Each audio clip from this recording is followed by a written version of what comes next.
téléspectateurs yi mbokk internet yi dal leen nag jàmm ci seen chaîne ak Sénégal 360 alors tey nag fii nii ci unité 22 ci Parcelles Assainies benn groupe théâtral alors ñoom ñoo fi daje nekk ay artistes daal di réclamer li nga xamante ne mooy seen àq ak seen yelleef ndaxte nee nañu SODAV dañoo brûler yenn règles yi alors mataluñ ko alors dañoo violer yenn règles yi ni ñu ci interpellé nag bépp autorité en commençant par le président de la République Bassirou Diomaye Diakhar Faye ak ki nga xamante ne moo di le ministère de la culture à ce que donc mu résoudre li nga xamante ne moo di problème bi alors sinon ñoom dinañ def jàll ci seen plan bi ñu déglu leen ñu teewee discours bi ngir ñu mën ñu indi ci ay. bismillahi rahmaani rahim ginnaaw bi ñu jullee ci yonent bi sant sunuy waajur ñu ngi leen di gërëm yéen ñëpp di gërëm journalistes yi di gërëm membres SYNAPROX yi di gërëm tous les artistes du Sénégal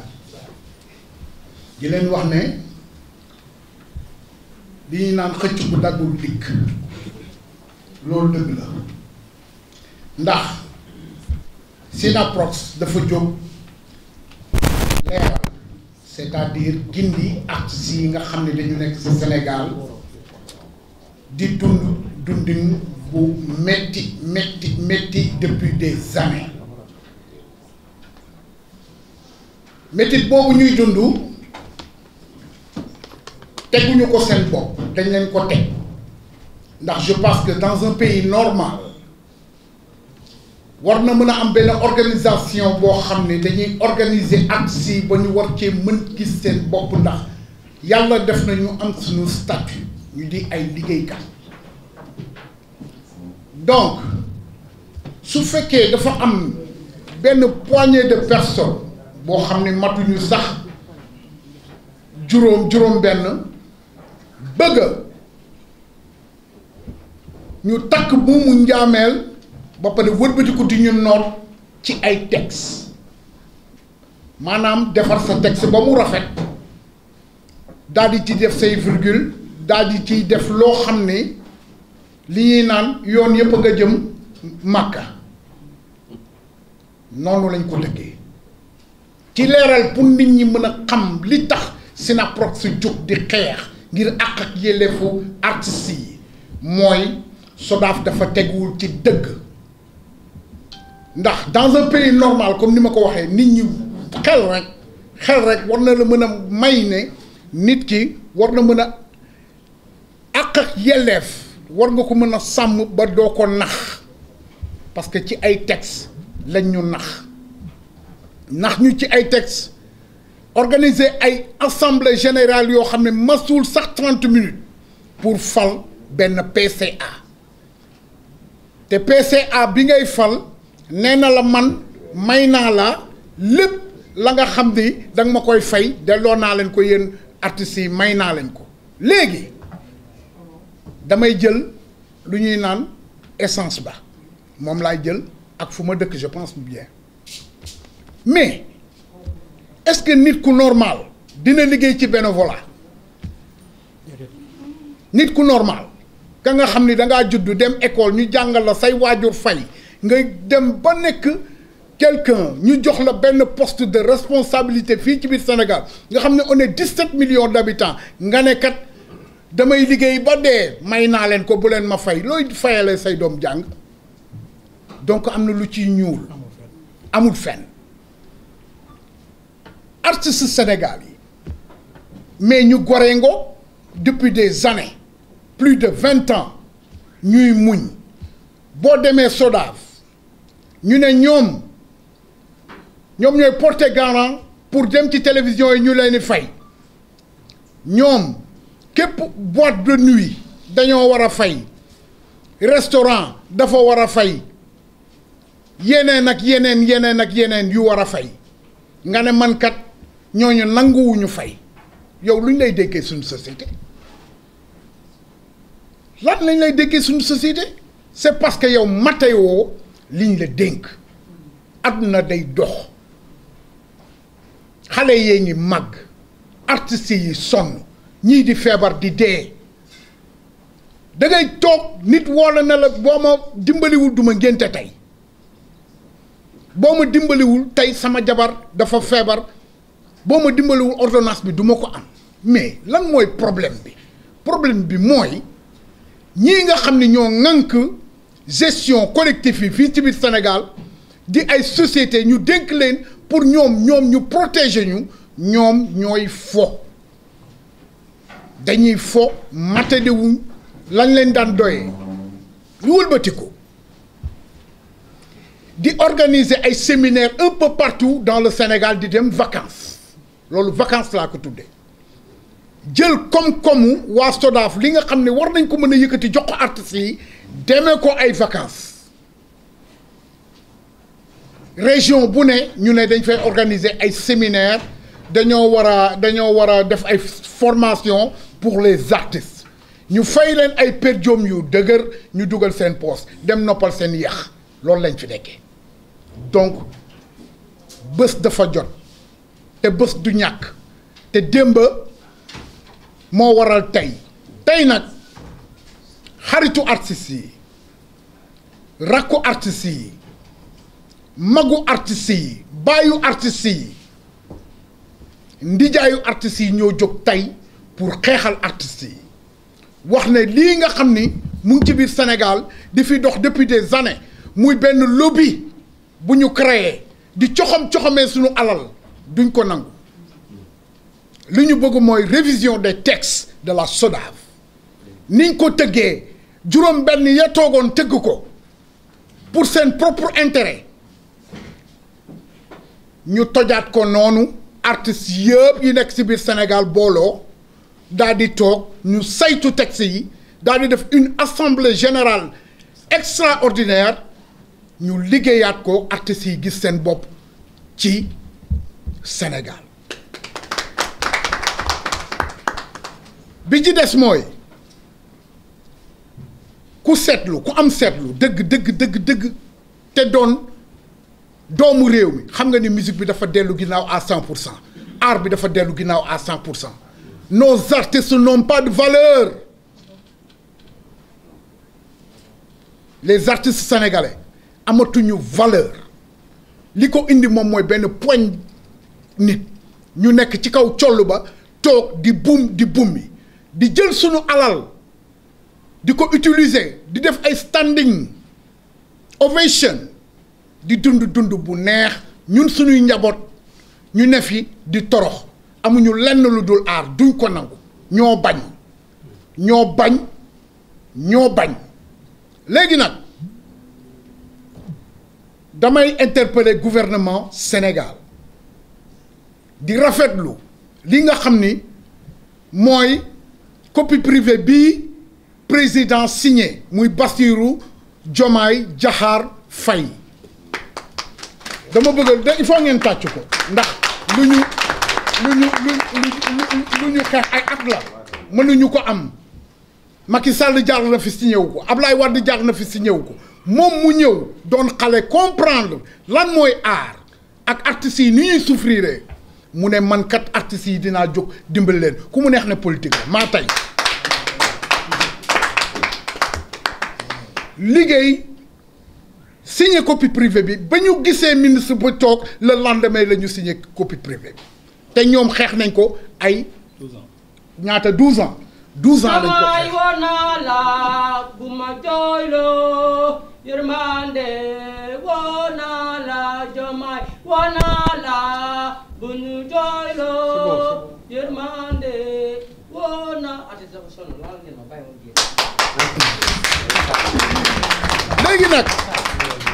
léegi nag Sénégal dafa am lu ko yitteel artistes yi dafa am lu leen yitteel xam lan lañ bëgg buñ leen fayee copie privée bi ñu génn jënd kër buñ leen fayee copie privée bi ñu génn jënd oto at bu ne ñu am oto at bu ne ñu am kër gu bees parce que artistes yi c'est des nobles te muñ nañ ko fi xaar nañ ko fii muñ nañ ko fii vraiment li président def mais dafa rafet yëpp ko rafetlu da ngay toog ak nit sax mu ne ah yéen de président sagal na leen ndax signé na loo xam ne wax dëgg yàlla di ngeen ci mën a am loo xam ni vraiment problème yi war na mën a jeex yi artistes yi di dund bravo président mais nag booy denc ci jàjj na ko Mor Max yëg bu ñu jëlee ña nga xam ni ñoo fi toogoon yor une gestion nébuleuse de cette société tegaat leen fii bàyyi dinañ sonn de lu raw la ñu daloon moo ñuy dalaat artistes sénégalais yi nee na ñett nee na ñoo bañ ñu xamee ko noonu gisee ko noonu ndax on a lancé une pétition incha allah pétition bi ñun sax dañoo yéemu ci yàlla ndax ñoom plus de 5000 personnes man dama dem ba sama portable bi dafa yàqu ku ma mën a may portable sax damay jël dafa yàqu ndax ñi lay woo par jour ci ay artistes te ñu xam ne tamit copie privée c'est des objets connectés carte mémoire bu defagul dara lu tax nga naan man artiste bii duma ko fay carte mémoire bi defagul dara di El Hadj Cissé mën na ma seede mën ngeen ma seede léegi ordinateur bi defagul dara télévision bi taalaguñ ko nga ne kat man ñi may fay xaalis bi moom mooy ñoo xam ni ay artistes yu génnee ay œuvre lañ mais artiste mën na bañ a génnee œuvre boo xam ni c'est kii mais artistes yi dañuy def benn single bi toj adduna da ngay gis benn peintre bu def benn tableau buy wër adduna fépp foo dem ci ministère ba fekk fa tableau bi nañu génnee seen jikkoy caay-caay boobu ñuy préparer nañ ko arrêter parce que cet argent c'est pour les artistes ñoom ñoo ko moom nañ ko delloo nga am carte SODAV ñàkk am carte SODAV on est là on a répertorié tous les artistes du Sénégal loolu dafay leer nga am carte SODAV nga ñàkk am carte SODAV ci nga bokk président moo la ko signal may la ko jërëjëf foo salaam jërëjëf tout le monde jërëjëf waa Sénégal. waaw maa ngi tudd Bill Diakhou casquette yi ma sol nag dafa xaw a bëri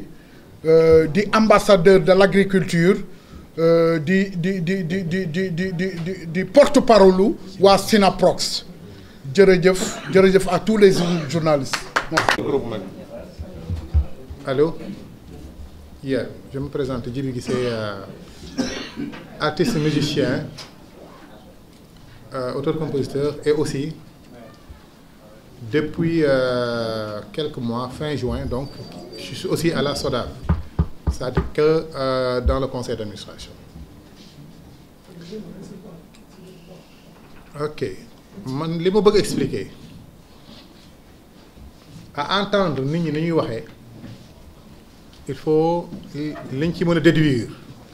mooy que nit ñi dañuy waxee xool parce que tout simplement am nañ lu leen metti dañu am lu leen metti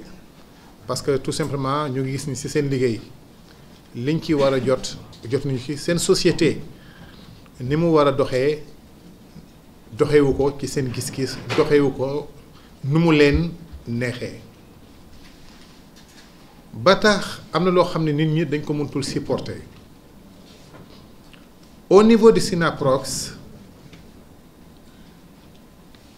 lu muy def mooy jooyu artistes yi ñi nga xam ne ñoom la ñuy déglu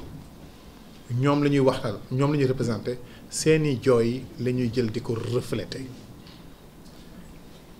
depuis des années nit ñi dañoo xeex ci ay li ñuy wax ay textes ay droits pour mu am c'est-à-dire que li nga xam ne pour assainir l'environnement juridique du monde culturel sénégalais te effectivement ñu koy am les points li ñu amoon on avait 8 points à l'époque je me rappelle bien on avait la copie privée le statut de l'artiste on avait aussi la création de notre société qui nous appartient société maintenant ba mu juddoo muy la SODAV dañoo gis ne ni muy doxee dafa des parce que depuis 2018 les textes ont été changés ni ñu changé textes yi dañoo gis ne c'est pas à faveur des membres c'est des erreurs yoo xam ne qu'il faut rectifier raison pour laquelle syndicat bi di exiger une assemblée générale extraordinaire assemblée générale extraordinaire li ñu ci mën a def mooy xool statut yi xool texte yi pour le fonctionnement de la société te c'est cela qu'on exige parce que benn erreur bu ci gën a benn erreur kese laa ci gën a situé instant bi wax nañ ko waxaat ko wala même di dans les journaux dans les télévisions mooy que chaque année dafa am 12 personnes yu war a génn ci conseil d'administration te su 12 personnes yooyu di génn président conseil d'administration moo koy tànn ay erreur la loo xam ne am na ba pare te mu ngi am depuis 2018 au CICES te loolu SYNAPROX dafa taxaw pour mu deñ loolu pour mu deñ il faut que assemblée générale extraordinaire je le rappelle assemblée générale extraordinaire c'est pour changer les textes pour que fonctionnement bi gën a mën a changer lii nag boo amee contradiction la entre les acteurs et leur société ak ñi diriger seen société pourquoi contradiction yi feeñ pourquoi mu am mécontentement pourquoi mu am aujourd'hui malentendu parce que communication moo amul entre la SODAV et les acteurs c'est-à-dire que ñi nga xam ne ñoom ñoo ko moom amul communication rencontre les acteurs man instant bi fàttaliku moo ko sax ak SODAV nga xam ne c'est une grande rencontre amul soo amul exactement il faut que nit ñi il faut mu demee nii ñoom bu leen neexee toog na ñu ngi liggéey ñii bu leen neexee toog na liggéeyu leen parce que amul information benn information par exemple en 2014 le président de la République Macky Sall avait déclenché benn audit ba léegi nit ñi amuñ ci benn information am na benn rapport boo xam ne am na de la de la commission permanente de contrôle boo xam ne def na ko 2021 mu gën 2023 jusqu'à présent nit ñi amuñ ci benn information te yooyu moo ñu mën a encourager moo mën a encourager nit ñi pour semer benn climat de confiance yooyu dafa amul su amul c'est normal qu'il y ait des contradictions c'est normal même que wax ji di déborder parce que nit dina wax ba wax loo xam ne sax du ko bëgg a wax alors ce qu'il y a mooy que la SODAV appartient aux acteurs culturels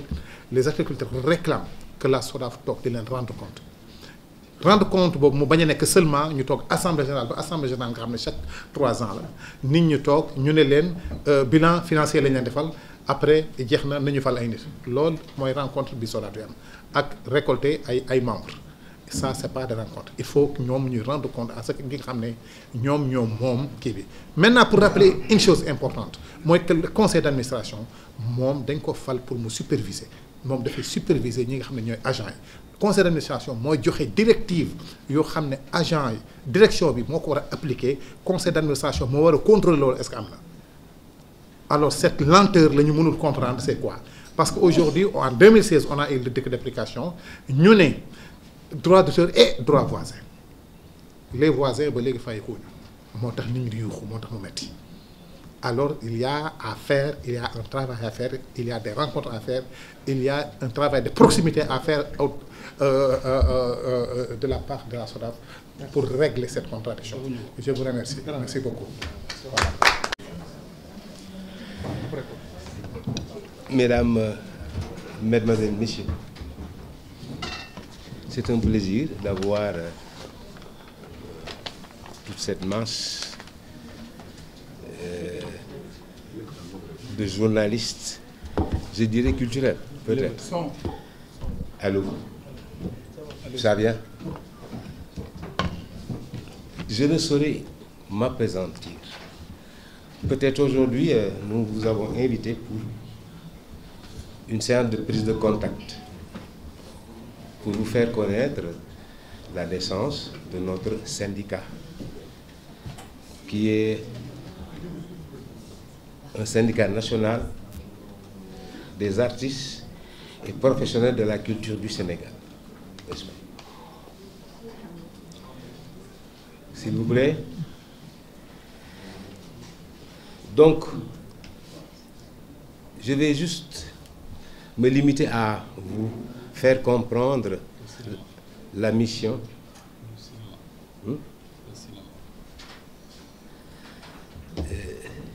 Je voudrais vous faire comprendre pourquoi est né notre syndicat. Peut-être on m'a confié les tâches dans le bureau de la gestion du cinéma et du théâtre. Mais il y a d'autres volets qui sont là, qui intéressent le syndicat. Je vais juste vous les énumérer, c'est important.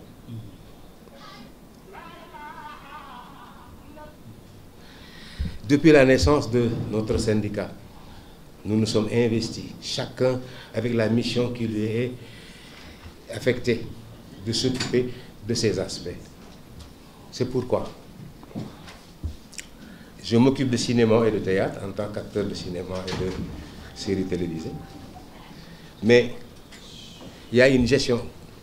de coordination administrative. Il y a des aspects qui touchent carrément la copie privée, la protection sociale des artistes et professionnels de la culture, la danse et la chorégraphie, la révision des textes de la SODAV, c'est partie également des missions de notre syndicat, la gestion de la SODAV dans sa manière de gérer et d'administrer. Peut-être vous avez entendu quelques partenaires qui sont passés tout à l'heure, ils en ont parlé, de l'animation culturelle, des instrumentistes et interprètes et musiciens, la place de la femme dans l'art et la culture, l'artisanat d'art, les spectacles vivants et les industries culturelles, la place des comédiens et dramaturges, la production phonographique, les stylismes, le modélisme et les chants religieux. Donc vous voyez, tous les aspects culturels sont pris en charge au niveau de notre syndicat. N'est-ce pas? C'est pourquoi c'est un grand syndicat qui, pour le moment, compte 1100 adhérents. C'est pas petit. Mais pour vraiment relever les opportunités socioculturelles dans notre cher Sénégal. Et chacun s'y met. Moi, on m'a donné une mission tellement extraordinaire et puis en vogue, c'est l'aspect cinéma. Tout le monde a envie d'être acteur de cinéma, tout le monde est dans les séries, mais j'y vais de manière progressive pour apporter des résultats palpables, probants et pertinents pour que les acteurs de cinéma et les acteurs de théâtre puissent se retrouver dans ce qu'ils savent faire et ce qu'ils veulent faire. Je ne saurais davantage m'appesantir sur ces choses. Je vous remercie de m'avoir donné ce peu de temps pour dire au moins c'est quoi les missions de notre syndicat. Merci beaucoup. Je vous remercie. De remercier vraiment le secrétariat exécutif de SYNAPROC. waaw di jël rebond ci fi notre collègue et frère Bill Diakhou daanele woon mooy attirer l'attention à la très haute attention de son excellence Bassirou Diomaye Diakhar Faye, protecteur des arts et des lettres. Acteurs yi ne vivent pas de leur art, c'est ça la vérité. C'est-à-dire SYNAPROC est un syndicat qui a pour vocation de défendre les intérêts de ses membres et de promouvoir et de les promouvoir. Le moment rôle SYNAPROC, c'est un syndicat qui défend ses membres et de les promouvoir. Nous constatons que les Sénégalais, les acteurs, ne vivent pas de leur art. Nous sommes faibles, nous sommes ni ci droit d'auteur, ni ci droit voisin, ni ci donc copie privée bi waa ji ñëw moo tax ñuy alerter son excellence public pour mu arbitrer avant qu'il soit trop tard.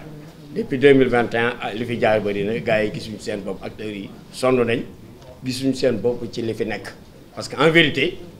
gestion bi moo amul benn impact ci acteurs yi. C'est pour cela que ñu koy dénoncer mais du question que SODAV en tant qu'institution la ñuy attaqué mais c'est sa gestion qui est vraiment gisuñ ci seen suñu bopp te copie privée bi bu ñëwee dafay gën a empirer wu te c'est une bonne idée. Moo tax le président de la République c'est lui qui délègue son pouvoir, c'est le protecteur des arts et des lettres. Ñu koy alerter bientôt sax avant avec une lettre de buñ ko envoyé nii pour l'informer de cette situation que culture bi les acteurs, les artistes et les acteurs du secteur ne vivent pas de leur art. Gis nañ ne secteurs yi ci des yëpp ñu ngi ciy jaruñu mbër yi ñu ngi jaruñu ci seeni làmbu acteurs footballeurs yi karatéka mais les acteurs culturels gisuñu seen bopp ci art bi Et puis c'est pathétique. La nature est belle quand elle a l'aspect de l'art. L'art ne peut être appelé beau que si nous sommes conscients